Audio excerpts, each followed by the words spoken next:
Assalamualaikum warahmatullahi wabarakatuh. Di sini kami akan mempresentasikan hasil diskusi kami mengenai aplikasi medan elektromagnetik, yaitu siklotron.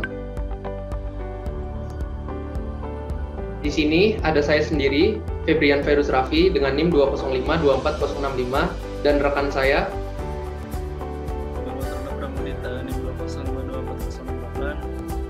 lalu saya Muhammad Husaini dengan NIM 2052489. Oke, pengertian. Siklotron merupakan suatu mesin yang mempercepat partikel secara melingkar untuk memperoleh energi kinetik yang tinggi.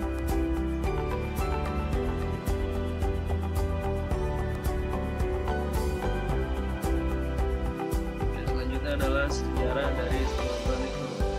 Dari timelinenya ada yang pertama dari Rolf Vidore, selanjutnya ada Orlando Lawrence dan M. Stanley Livingstone. Siklotron pertama dibangun oleh Ernest Orlando Lawrence dan Stanley Livingstone di University of California, Berkeley pada awal 1930-an.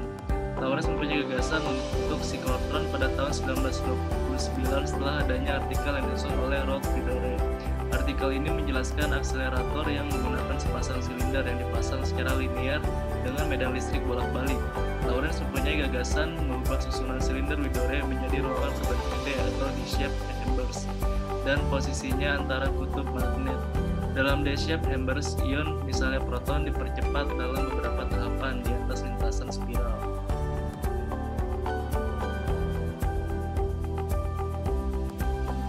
Selanjutnya ini adalah gambar evolusi dari siklotronnya. Ada yang original siklotron, kemudian pada Februari 1932, dan yang terakhir pada September 1932. Baik, ini adalah gambar dari komponen siklotron. Untuk lebih jelasnya, komponen utama siklotron adalah sumber ion, sistem vakum tinggi, sistem pemercepat dan osilasi, sistem transport berkas, dan sistem target.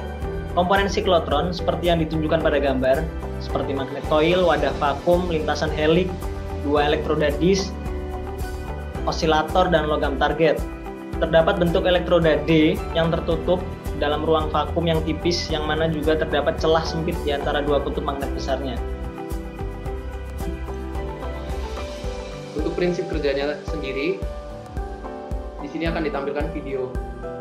Pertama-tama, tersusun dari dua lempeng berbentuk D atau bisa juga lingkaran yang di tengahnya terdapat celah. Di sini, masing-masing dari lempeng D ini akan dihubungkan dengan osilator. Osilator di sini bekerja untuk memberikan arus bolak-balik pada dua lempeng, sehingga polaritas akan berbalik. Dengan misalkan D1, posisi pertama berpolaritas positif, dan D2 berpolaritas negatif. Kemudian akan berganti polar secara berkelanjutan.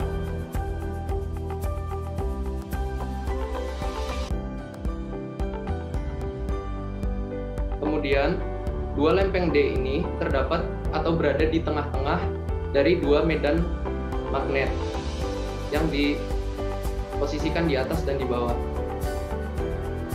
Medan magnet ini memiliki garis medan yang menembus dua keping D ini yang berada di ruang vakum pada siklotron.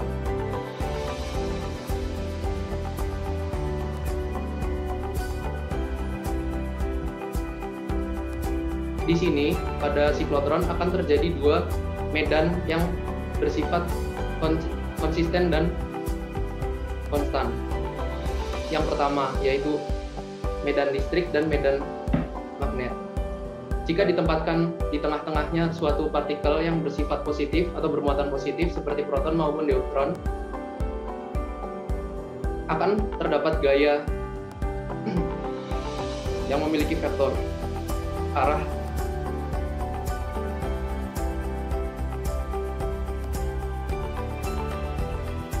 dan percepatan partikel itu sendiri, yang kesamanya dapat kita lihat pada video.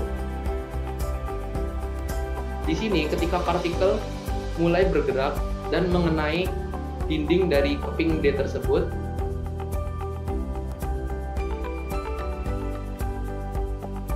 maka di sini tidak akan terjadi V atau kecepatan. Sehingga untuk memperoleh gerakan dari partikel ini, untuk mempercepat gerakannya, dibantu oleh medan magnetik yang dipengaruhi oleh lempeng atas dan lempeng bawah.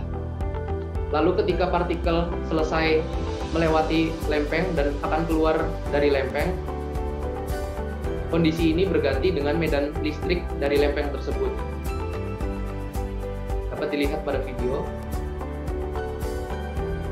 Sehingga nantinya partikel akan memiliki lintasan memutar atau melingkar dengan persamaan R pada video. Untuk menempuh perputaran dari keluar lempeng dengan persamaan waktu second per D, T per 2 maaf.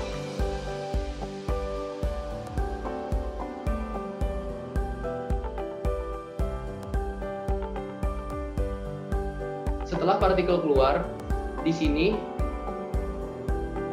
akan mengkombinasikan medan listrik dan medan magnet secara konstan. Yakni ketika awal V untuk kecepatan pertama, di sini menggunakan medan listrik dan medan magnet. Medan magnet ketika keluar, maka setelah itu lempeng dari disk akan berubah polaritasnya. Dan di sini akan terjadi V1.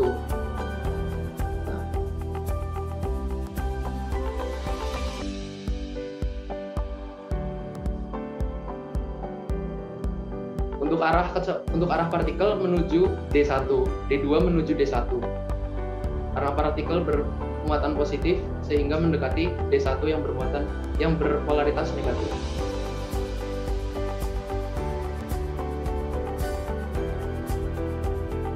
Kecepatan ini diasumsikan dengan variabel V2. Seperti sebelumnya, ketika melewati dalam dinding akan dibantu oleh medan magnet.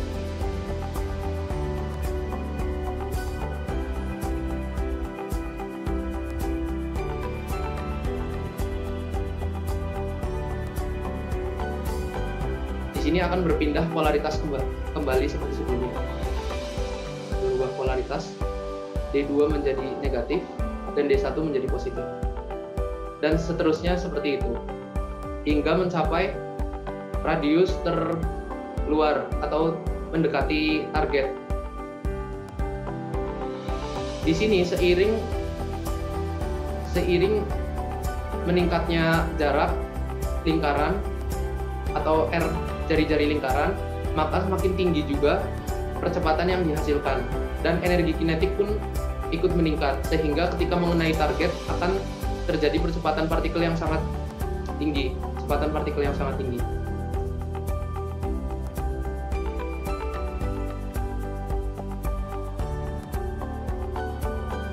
Dari prinsip kerja berikut, dari prinsip kerja sebelumnya diperoleh beberapa persamaan. Centripetal force atau gaya sentripetal yang dihasilkan oleh perputaran dari partikel yang persamaannya dapat dilihat, yaitu F sama dengan E elektron, E plus kecepatan elektron dan medan. Kemudian instantaneous radius of curvature dari ρ pada vakum. Kemudian siklotron frekuensinya didapatkan dengan kecepatan sudut sama dengan V per ρ sama dengan EV per M, dan dihasilkan energi kinetik untuk sebelum mengenai target, yaitu EK sama dengan setengah mv kuadrat atau setengah E kuadrat B kuadrat ρ kuadrat per M.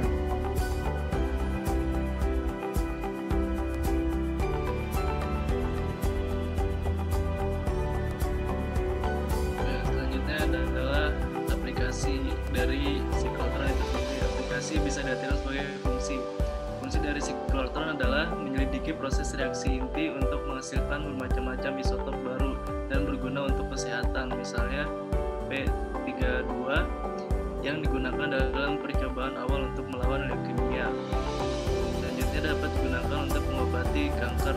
Ion beams dari siklotron dapat digunakan sebagai terapi proton untuk menembus tubuh dan membunuh tumor. menyebabkan kerusakan jaringan yang sehat. Siklotron balok dapat digunakan untuk memborbardir atom lain untuk menghasilkan sitron emitting berumur pendek. Isotop digunakan sebagai pencitraan dari PET.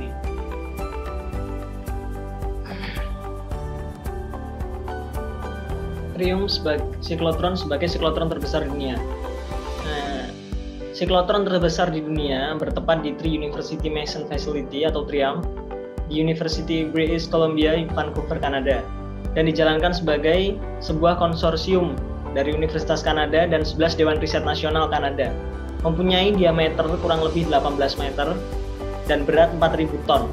Magnet utamanya dapat menghasilkan bidang sebesar 0,46 Tesla. Frekuensinya sendiri mencapai 23 MHz dengan medan listrik 94 kV, digunakan untuk mempercepat berkas sebanyak 200 mikroampere. Terima kasih. Kurang lebihnya untuk presentasi dari kelompok kami, kurang lebihnya mohon dimaafkan. Wassalamualaikum warahmatullahi wabarakatuh. Waalaikumsalam warahmatullahi wabarakatuh. Nah, Wow. susah banget coba kata-katanya. Iya, Cok.